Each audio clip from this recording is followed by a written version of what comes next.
Réponse de Sénèque, introduction. Et moi aussi je l'avoue, mon cher Sérénus, depuis longtemps je cherche secrètement en moi-même à quoi peut ressembler cette pénible situation de mon âme.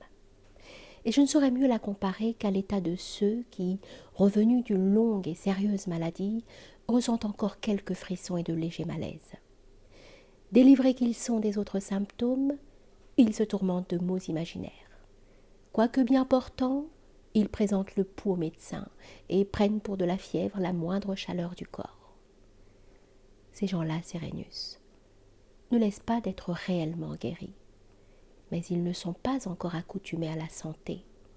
Leur état ressemble à l'oscillation d'une mer tranquille ou d'un lac qui se repose d'une tempête. Ainsi, vous n'avez plus besoin de ces remèdes violents par lesquels nous avons passé et qui consistent à faire effort sur vous-même, à vous gourmander, à vous stimuler fortement. Il ne vous faut plus que ces soins qui viennent en dernier, comme de prendre confiance en vous-même, de vous persuader que vous marchez dans la bonne voie, sans vous laisser détourner par les traces confuses de cette foule qui court çà et là sur vos pas ou qui s'égare au bord de la route que vous suivez. Ce que vous désirez est quelque chose de grand, de sublime, et qui vous rapproche de Dieu. C'est d'être inébranlable. Cette ferme assiette de l'âme, appelée chez les Grecs euthymia, et sur laquelle Démocrite a composé un excellent livre. Moi, je la nomme tranquillité. Car il n'est point nécessaire de copier le mot grec et de le reproduire d'après son étymologie.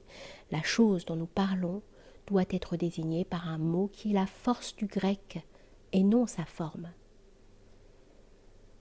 Nous cherchons donc à découvrir comment l'âme, marchant toujours d'un pas égal et sûr, peut être en paix avec elle-même, contempler avec joie dans un contentement que rien n'interrompt les biens qui lui sont propres, se maintenir toujours dans un état paisible, sans jamais s'élever ni s'abaisser. Telle est selon moi la tranquillité. Comment peut-on l'acquérir ? C'est ce que nous allons chercher d'une manière générale, et ce sera un spécifique universel dont vous prendrez la dose que vous voudrez. En attendant, nous allons mettre à découvert tous les symptômes du mal, afin que chacun puisse reconnaître sa part. Alors du premier coup d'œil, vous comprendrez que, pour guérir ce dégoût de vous-même qui vous obsède, vous avez bien moins à faire que ceux qui, enchaînés à l'enseigne ambitieuse d'une fausse sagesse et travaillés d'un mal qu'ils décorent d'un titre imposant, persistent dans ce rôle affecté, plutôt par mauvaise honte que par leur volonté.